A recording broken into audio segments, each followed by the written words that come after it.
Itu Gus, jadi kalau cara pandangnya kemudian dilihat dari sisi agama, ini kan kemudian pertanyaannya adalah apakah itu sah untuk apa? Pernikahan beda agama, begitu Oh loh. iya. Nah ini secara sudut pandang agama itu kan yang seringkali menjadi sebuah kecurigaan besar di sisi kami bahwa ketika ada pernikahan beda agama itu berarti salah satunya harus dikalahkan. Nah, sementara kemudian kita sekarang melihat bahwa mereka memang betul-betul ingin menikah dan tanpa harus melakukan konversi. Iya. Tapi kemudian kan terkendala. Lah itu loh akhirnya penyelesaiannya lalu satu harus ikut gitu atau kemudian harus quote unquote munafik dulu, konversi nanti balik lagi dan lain sebagainya.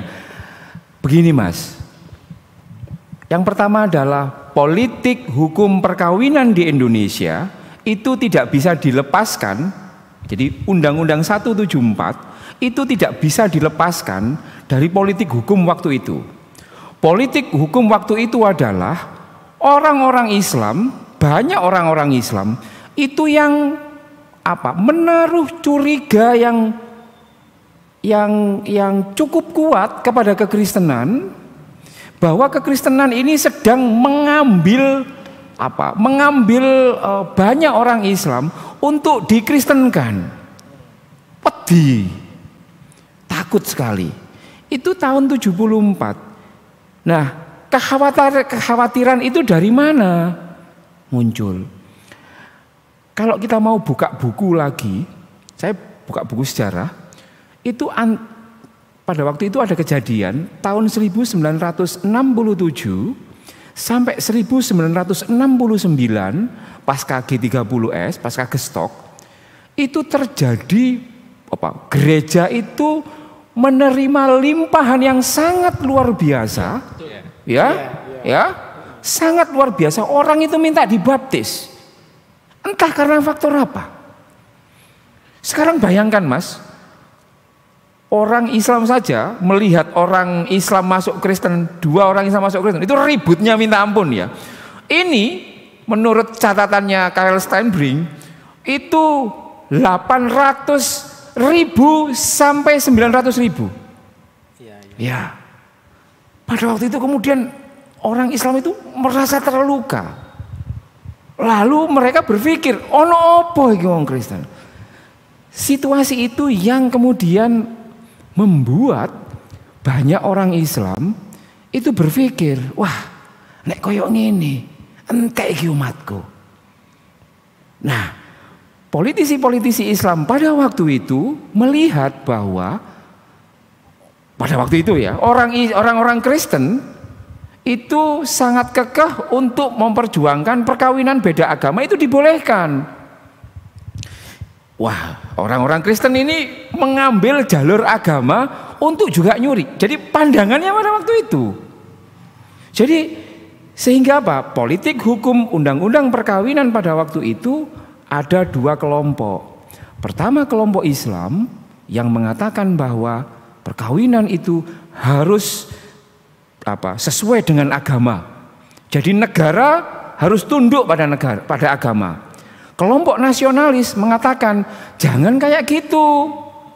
Negara cukup mencatat saja, nggak usah elok-elok. Ini gue kira nggak karu-karuan. Karena aku riset agak dalam soal itu, muncul itu dua draft Mas. Draft dari Departemen Agama dan draft dari Departemen Kehakiman. Departemen Kehakiman itu yang sekuler, yang agama itu kemudian ini ribut dan lain sebagainya. Pak Soeharto pening pada waktu itu. Akhirnya jalan tengahnya agak ambigu. Jalan tengahnya adalah negara mau mencatat nek ono agama sing ngesahke. Islam sudah menutup pintunya melalui KUA, nggak boleh begitu, nggak boleh. Jadi tidak akan pernah, setidaknya sampai saat ini tidak akan pernah mungkin per hari ini perkawinan beda agama melalui pintu KUA, tidak akan pernah. Tapi apakah agama lain ini menutup pintunya? Sebenarnya terbuka. Mung wong-wong Protestan iku ndelok wong Islam nutup pintune, akhirnya nutup pintu pisan. Ya. Kon gak buka pintu kok. Yo aku saiki yo gak buka pintu. Ya kan? GPIB baru pelan-pelan. GKJW tak sebut aja wis. Koncoku kabeh. GKJW belum. Ya, belum. GKJ beberapa. Sebagian ya, sebagian Manahan tidak. bisa, Ebenezer iso, nggak tahu GKJ ini harusnya bisa. Gereja Jago sudah loh. Gereja Jago sudah bagus, GKI sudah oke, beberapa GKI, gitu kan? Iya. Karena no jagone. Nah, maksudku begini, maksud saya adalah, jadi saya bisa memahami orang-orang orang-orang gereja yang menutup pintu itu mungkin karena gini, ya karena KUA nutup, ya wes aku ya melak nutup pisan, dan itu juga berimbas ke soal teologi mas, gitu. Padahal sebenarnya kalau ngomong Pancasila, perkawinan beda agama itu Pancasilais. Pak Soekarno itu loh, Pak Soekarno itu, karena saya baca bukunya Cindy Adams. Ini Pak Soekarno itu hadir dari dua orang yang berbeda agama. Ayahnya ini Islam kejawen, ya, seneng dengan orang berdarah biru Hindu Bali, yes, kan? Dia ini gak disetujui orang tuanya mas. Dia ke Bali, bapaknya Pak Soekarno ini ke Bali untuk meminang, tetapi apa? Tetapi tidak diperbolehkan oleh ningrat yang ada di Bali. Yang dilakukan oleh bapaknya Pak Soekarno apa? Mereka kawin lari. Kawin lari nginep di kepala kepolisian di Bali waktu itu untuk minta perlindungan. Seperti itu. Akhirnya yang menarik apa? Yang menarik dua orang ini ke pengadilan Belanda. Minta supaya diperbolehkan, kayak gitu. Nah, pengadilan Belanda pada waktu itu ngomong, yang perempuan yang Hindu Bali, kamu telah melanggar adat, itu sebabnya kamu tak denda 25 gulden. Setelah didenda, kamu bebas untuk kawin dengan cara apa saja. Keluarlah Soekarno yang kayak gitu. Nah, yang ini saya katakan bahwa saya ingin mengatakan bahwa apakah perkawinan beda agama itu bisa dilakukan di Indonesia? Saya mengatakan bisa. Sepanjang ada lembaga agama yang mengesahkan. Kalau di Islam KUA belum bisa. Itu sebabnya dulur-dulur Kristen, nek Katolik full bisa. Dulur-dulur Protestan, GKI, GKJ, GKJW, bukalah pintu seluas-luasnya supaya bisa melakukan pemberkatan. Nah, saya dengan teman-teman itu juga mulai melakukan perlawanan secara kultural.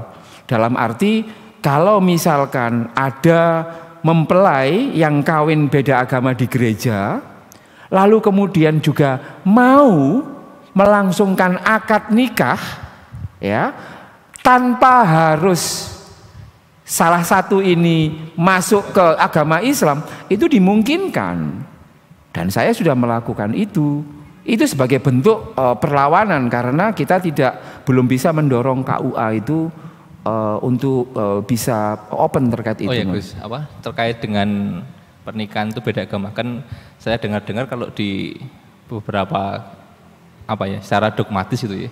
Gimana mas? Secara dogmatis, secara dogmatis. Artinya ayatis itu ya, artinya sebenarnya orang Muslim itu kan bisa, laki-laki Muslim bisa menikah dengan perempuan Ahlul Kitab. Tapi sebaliknya enggak bisa. Itu gimana? Karena begitu. Ada banyak tafsir mas soal itu. Oh gitu, oke. Jadi Islam itu seperti menurut saya kekristenan. Tafsirnya Alkitabnya satu. Tafsirnya macam-macam. Ada kelompok yang mengatakan, katakanlah ya, kelompok satu ini mengatakan enggak bisa. Islam kudu karo Islam. Loh, di situ ada Ahlul Kitab kok bisa? Tidak bisa. Ahlul Kitab itu kan sebelum Islam datang. Nek Islam datang harusnya Ahlul Kitab melbu nang Islam. Pokoknya satu orang ini, satu kelompok ini, dan ini kelompok mainstream itu mengatakan mau laki mau perempuan tidak bisa. Nggak bisa. Karena apa? Menurut kelompok ini hanya ada dua orang di dunia ini. Orang yang terselamatkan dan yang tidak terselamatkan. Hanya ada gelap dan terang. Gak ono abu-abu. Termasuk kalau kamu bukan Islam, ya dianggap quote unquote kafir. Maknanya kayak gitu, Mas. Itu satu kelompok. Ya, MUI kira-kira ada di kelompok inilah. Kayak gitu. Nah, yang kedua, itu yang moderat. Yang moderat itu ditafsir itu diperinci lagi. Orang Islam boleh secara umum tidak boleh kawin dengan orang-orang kafir, tetapi boleh kawin dengan orang-orang yang ahlul kitab, kelompok Kristen dan lain sebagainya. Hanya saja dia bilang begitu. Hanya saja laki-laki muslim dengan perempuan ahli kitab. Alasannya apa? Mungkin alasannya juga agak evangelis juga. Ya moga-moga dek engkau dapat hidayah terus mlebu Islam. Kira-kira karena yang perempuan kan dianggap relatif secara teologi kayak gitu. Tapi kalau sebaliknya enggak bisa itu kan. Sebaliknya enggak bisa. Itu kelompok moderat. Nah, kira-kira kayak gitulah. Kelompok moderat. Nah, kelompok progresif itu tidak. Kelompok Islam progresif mengatakan bahwa sebenarnya mau laki, mau perempuan dan lain sebagainya, dia mengatakan mau ahlul kitab, yang nggak boleh itu kan dengan para penyembah berhala. Lalu apakah orang Kristen penyembah berhala? Enggak. Apakah orang Katolik penyembah berhala? Enggak. Apakah orang Hindu, Buddha, Konghucu, aliran kepercayaan itu penyembah berhala? Tidak. Bagi kami kelompok progresif, orang-orang yang beragama itu masuk dalam apa yang disebut Al-Quran itu mukminun, believers, orang-orang yang percaya, kayak gitu. Itu yang aku ambil, believers, orang-orang mukminun, orang-orang mukmin itu ya sama aja, kayak gitu. Nah itu ya progresif ini yang masih sulit. Nah itu sebabnya, Mas. Jadi aku tidak tahu mana yang benar gini, tetapi aku ingin mengatakan bahwa aku tidak pernah yang progresif. Janganlah merasa dirinya yang paling benar. Yang bisa kita lakukan adalah memberikan edukasi dan lain sebagainya. Sebab kelompok mainstream ini, kenapa kok mereka masih sangat kekeh menganggap nggak mau kayak gitu? Karena mereka trauma masa lalu. Menganggap para pendeta ini sebagai musuh-musuh Islam. Kenapa kok mereka seperti itu? Karena jarang nongkrong, Mas. Itu sebabnya para pendeta jangan terlalu sering nongkrong ke gereja. Jadi gitu. Jemaat itu sudah oke. Ini harusnya enggak di gereja. Oh iya. Jadi seringlah nongkrong dengan para kiai, teman-teman muslim, supaya mereka ini juga, oh ternyata pendeta itu gak menyeramkan gitu ya. Apalagi pendeta itu kan sudah potong ya, sudah relatif ini ya, apalagi sudah jenggotnya panjang ini kan. Itu mengarah ke adaptasi evolusi. Gitu. Jadi menurutku bisa. Secara teologis, aku ingin mengatakan bahwa aku penganut progresif. Aku mengatakan bahwa pemeluk agama yang ada di Indonesia itu bukan orang kafir, ya. Bukan orang kafir. Orang kafir itu ciri-cirinya adalah orang yang tidak mau bersyukur pada Tuhan. Yang kedua, orang yang seperti ini lalu membenci kami dan mengusir kami dan tidak memperbolehkan kami beribadah. Itu definisi orang kafir. Lah sampean-sampean ini kan enggak kan? Malah kalau riyoyo kemudian malah ikut jaga dan lain sebagainya. Jadi ya, teman-teman Kristen, teman-teman Katolik di Indonesia itu bukan orang kafir. Mereka itu adalah orang-orang mukmin, orang-orang yang percaya. Itu sebabnya perkawinannya menurut saya sah. Tapi ini kan butuh proses ya, butuh proses gitu. Ini agak teknis, Gus. Agak teknis ya, oke. Baru saja saya alami. Beberapa waktu yang lalu Dukcapil masih melayani pencatatan sipil beda agama. Sekarang nggak mau ya? Iya, betul. Jadi setelah peristiwa Semarang per tanggal 13 itu nggak mau ya? Nggak mau. Gampang. Ini gimana? Nah, ini kebetulan. Gampang itu.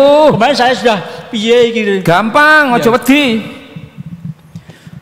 Yang ingin aku katakan begini. Ini live ya. Moga-moga Dirjen Dukcapil nonton ini. Sekarang Dirjen Dukcapil itu profesor siapa? Itu penganut madhab, menurut saya penganut madhab konservatif. Dirjennya, ya. Lihat saja menurutku ya, menurutku. Dia memaknai bahwa perkawinan beda agama itu tidak bisa.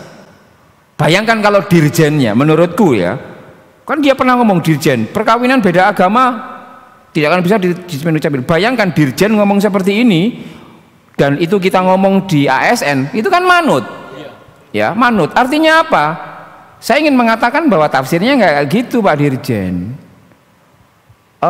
Surat dari MA, ya dari Panitera MA itu sudah jelas kok bahwa Dukcapil itu bisa mencatat perkawinan beda agama sepanjang sesuai dengan Undang-Undang 174. Jadi artinya kalau misalkan ada orang laki-laki dan perempuan beda agama kawin di GKI Jago dan itu diberkati, katakanlah satu Islam satu Kristen, begitu harusnya mereka mencatat kayak gitu. Nah, tanpa nganu KTP. Kolom KTP nggak usah. Artinya kolom KTP-nya nggak perlu harus sama. Nah, memang sekarang terjadi gelombang Islamisme. Aku ingin mengatakan, Mas, sekarang terjadi gelombang Islamisme di Dukcapil. Yang dulu awalnya bisa, lalu kemudian nggak bisa. Padahal sebenarnya penolakan mereka itu juga bisa dilaporkan ke Ombudsman Republik Indonesia sebagai satu catatan. Nah, teknis saja. Bagaimana kalau seperti ini? Aku nggak tahu. Klaten ini sudah kayaknya, aku tadi kan sudah ngomong, Mas. Kalau dulu Klaten masih bisa, per hari ini tidak bisa. Gampang Mas Lukas, ya. Caranya gampang. Tetap berkati, ya. Keluarkan surat dari GKI atau GKJ bahwa anak ini memang sudah diberkati dan lain sebagainya beda agama. Serahkan ke Dukcapil. Dukcapil kan akan nolak. Ya, ngomong gitu loh. Kamu tolak nggak apa-apa, tapi keluarkan surat penolakan. Minta surat penolakan. Itu aja. Berbekal surat penolakan itu kita nulis surat permohonan kepada PN Klaten. Nanti tak ajari, ya. PN Klaten kemudian mengatakan bahwa tolong di situ minta permohonan penetapan perkawinan. Pengesahan gitu ya? Iya. Pengesahan. Ya. Di permohonan itu minta kira-kira 3 hal. Pertama, bahwa hakim diminta untuk mengakui bahwa telah terjadi perkawinan. Yang kedua, meminta kepada hakim di situ untuk memerintahkan kepada Dukcapil supaya mencatatkan. Yang ketiga, membebankan biaya sidang pengadilan kepada kami. Cuma 3 aja. Serahkan. Nah, prosesnya nanti itu adalah masuk ke Panitera, akhirnya dipanggil semuanya. Ada saksi dan lain sebagainya, melampirkan KTP, KK, surat katekisasi, misalnya kalau ada katekisasi, pokoknya surat macam-macam ya. Pokoknya yang mengatakan bahwa memang telah terjadi perkawinan. Ada 2 saksi. Sidang mungkin sehari aja, gitu. Selesai dan rata-rata memang bisa. Itu yang disebut sebagai perkawinan pengadilan. Ada dispensasi perkawinan pengadilan, pasti dikabulkan. Ya, jadi kalau menurut aku Mas Lukas, pertama ya itu tadi, kalau ditolak untuk gereja semuanya yang ada di sini, kalau ditolak ini oke, jangan ojo nelongso hatimu ya, ojo nelongso dan lain sebagainya.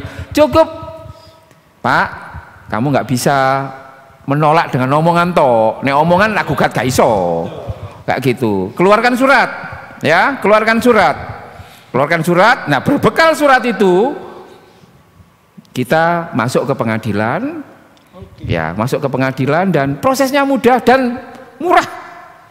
Terakhir yang saya cek itu di Surakarta itu, karena dekat ya, itu sama di Depok itu nggak sampai 200.000. Mahal tidaknya itu tergantung leges suratnya di mana itu. Tapi kalau cuma satu kota gitu aja sangat mudah gitu. Jadi yang ingin aku katakan bahwa sekarang salib penderitaan perkawinan beda agama itu tambah berat. Karena apa? Di Spenduk Capil sudah mulai terkena ini masuk angin, nganan dan lain sebagainya itu. Tapi kita harus melawan dengan Oke, thank you. Ini pas banget karena pas Itu per 13 April ya Pak Lukas? Ya. Per 13 April ya? Ya, jadi kemarin saya layankan begitu, kemudian saya ditelepon kantor gereja, Pak, enggak bisa ya begitu. Waduh, terus gimana? Ya nantilah begitu, selesaikan dulu. gampang. Jadi gampang. Berarti enggak bisanya karena tahu KTP-nya beda atau gimana, Gini, Pak? ya, apa ya dibuka ya. Jadi selama ini GKI Klaten memang melayankan pemberkatan pernikahan beda agama tidak harus pindah.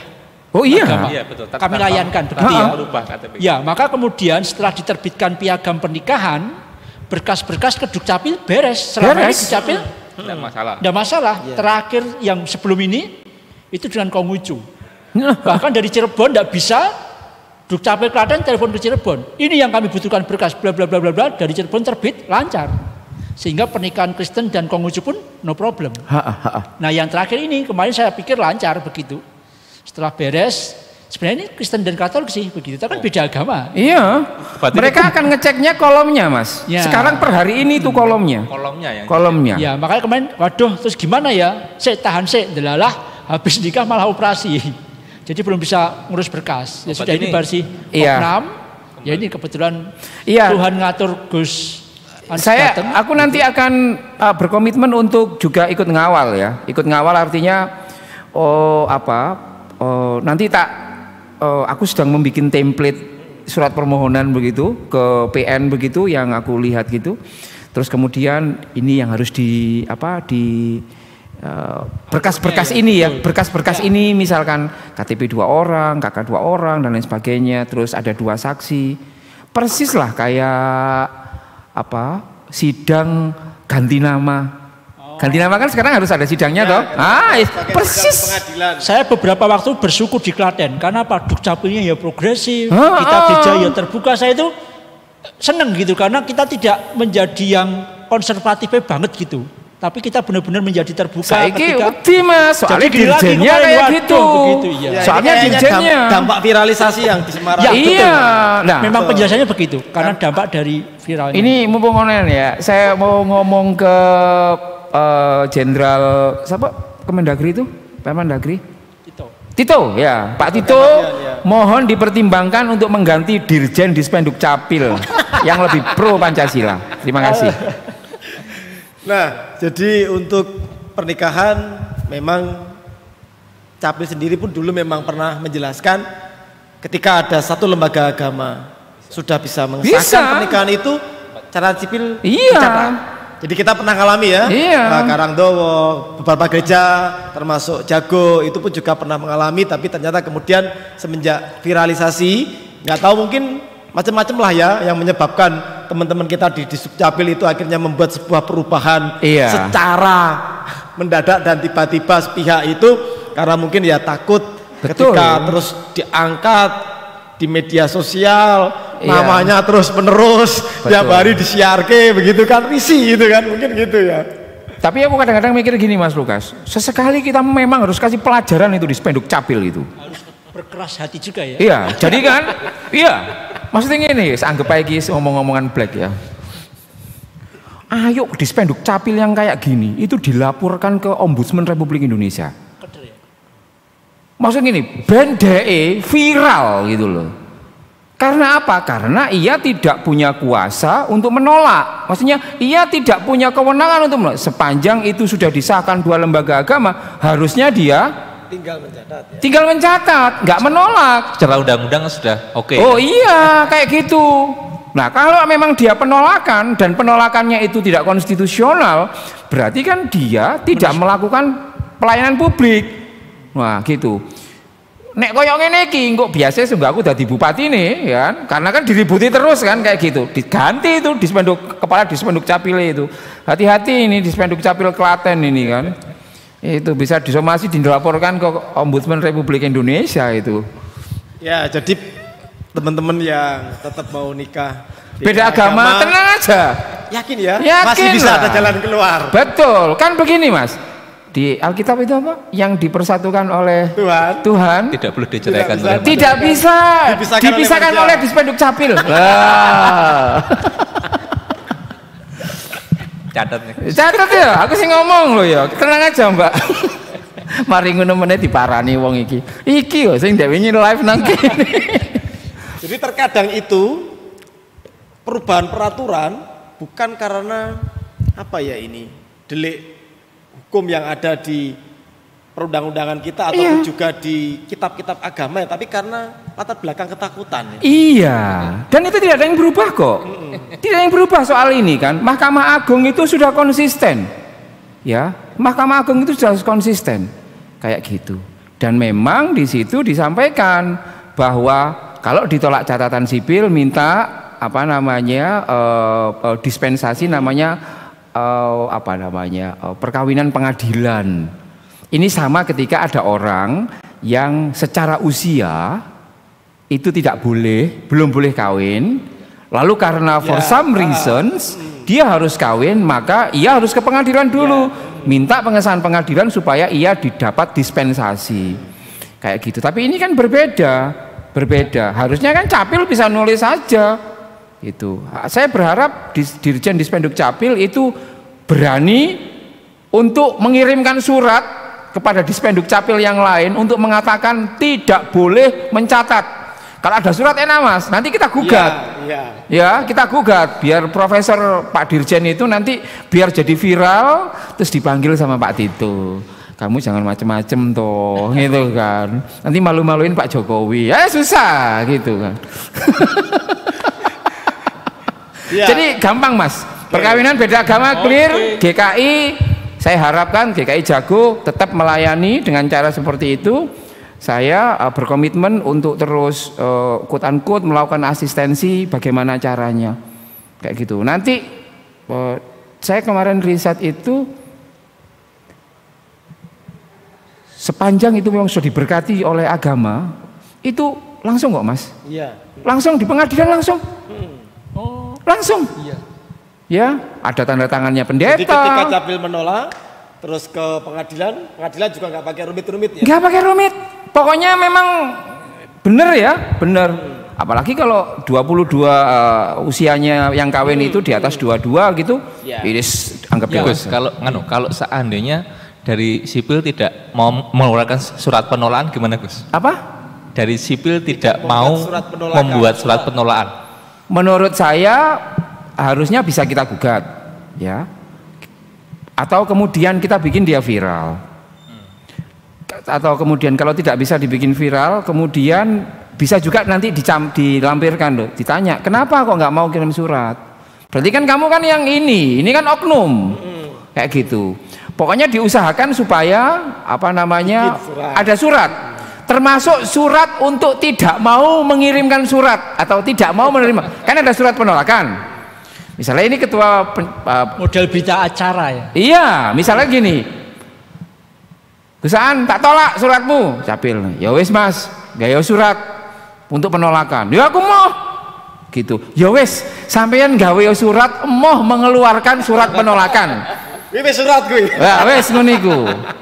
Kayak gitu. Utawa tak video wae. Kayak gitu. Jadi artinya kowe ngomong Mas. Yes, ngomong. Ben aku kok nek nglapor nang ambek digetak didik Mas. Ya, pendeta juga kudu iso getak. Ojo cuman getak wargane supaya persembahane akeh, gak ngono aja, getak. Apa jenenge getak ini? Getak iku apa ya? Apa? Agak tegas Pak Majelis aku diajari ini Pak Majelis. Jadi begitu ya. Pendeta-pendeta harus agak galak, terutama ketika hak konstitusional yang gini. Apa alasanmu Pak? Kok gak gelem anu surat? Berarti kok niki abal-abal lho ya. Tak laporno lho ya. Gitu. Jadi kayak gitu. Jadi kalau kamu nggak mau menerbitkan surat penolakan ini, tak laporkan ke Kemendagri. Tulis surat langsung. Tapi apakah kemudian secara langsung bahwa proses di pengadilan tidak akan bisa? Masih bisa. Itu berarti kita bisa memberikan pelajaran pada dua orang, pada dua lembaga itu. Yang pertama mengajari Dispenduk Capil supaya taat aturan. Karena di beberapa tempat di Dispenduk Capil, misalkan di Dispenduk Capil Depok itu ada suratnya, gitu. Berani dia surat kayak gitu. Kalau nggak berani ya nanti kita laporkan. Kalaupun nanti nggak ada surat dari Dispenduk Capil, ya nanti di permohonan itu ditulis. Kami sudah sudah mengajukan tapi nggak dianu. Kok ben diceluk karo hakim. Wis ya, nek diceluk karo hakim, dia dipanggil ke pengadilan. Lapo kon kok gak mbok ini bikin surat. Disitulah kemudian media dipanggil. Delon ini tidak tertib dan lain sebagainya. Tapi sebenarnya tanpa ada surat itu pun masih bisa karena itu soal soal perkawinan. Tapi kita memang sekali lagi harus memberikan pelajaran. Betul. Ya. Saya memang sempat sharing ke beberapa rekan pendeta. Memang pendeta salah satunya mengatakan itu, Pak, kalau memang Dukcapil sudah tidak bisa jalur ke pengadilan. Tapi saya baru tahu ini jalur pengadilan. Gampang Mas. Iya. Oh ini tuh maksudnya. Gampang. Gampang. Iya. Lah kadang-kadang kita ini kan wis rada alergi kan ono pengadilan. Walaupun soal agama nanti viral. Tidak. Nanti tak kirimi salah satu putusan penetapan. Simple kok. Oke, siap Gus. Simple, tidak ada debat MUI, pendeta gereja, nggak ada di situ, nggak ada. Cuman ditakoni saksi nih, bener nggak kamu pernikahan, bener. Di gereja ini bener semuanya bener. Oke, cedek wes, nang kawin, bayar. Atau saya katakan padahal itu Kristen Katolik ya. Iya. Tapi kan memang kolomnya beda agama. Ya, beda agama. Jadi yang ingin aku katakan gini Pendeta Lukas dan pendeta yang lain, jangan ajari orang itu untuk munafik. Ya. Manut tapi tidak prinsip ya. Iya, munafik itu begini. Aku tahu. Misalkan ya wes aku tak konversi dulu, nanti balik lagi. Itu menurutku maunya baik tetapi caranya nggak baik. Bisa jadi itu timbul karena ketidaktahuan. Nah karena kita sudah tahu caranya simpel. Nek ditolak capil tenang, ya tenang. Ngombe kopi rokok-rokokan udah dhisik. Kemudian nanti kirim surat. Teknisnya kayak gitu dan simpel, gitu aja dan bisa.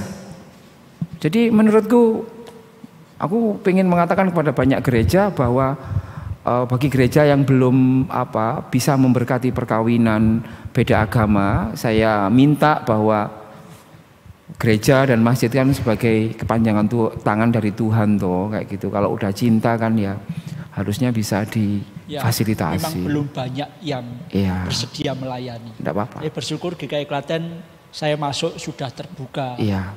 Dan progresif lah, saya bersyukur di situ. Nanti kapan-kapan aku pengen ini ya, kita bikin forum sendiri ya, pendeta-pendeta begitu kan, bagaimana teknisnya dan lain sebagainya, kayak gitu, supaya teman-teman pendeta ini juga tambah yakin gitu kan, ngerti undang-undangnya dan lain sebagainya. Jadi simple perkawinan beda agama itu Mas. Ya kadang kita nggak mau ribet ya, itu persoalan, ya kan. Padahal secara tatanan itu dimungkinkan, itu loh dimungkinkan bisa. Dan diputuskan bisa. Bisa. Ya, jadi kita memang terus harus berjalan dengan semangat gusdurian kita ini kan, karena kita mau menggusdurkan Dispenduk Capil. Saya usul itu kan. Halo, ya bersama dengan kita ini hadir Gus Marjuki. Gus. Ya, mari dan teman-teman juga ini.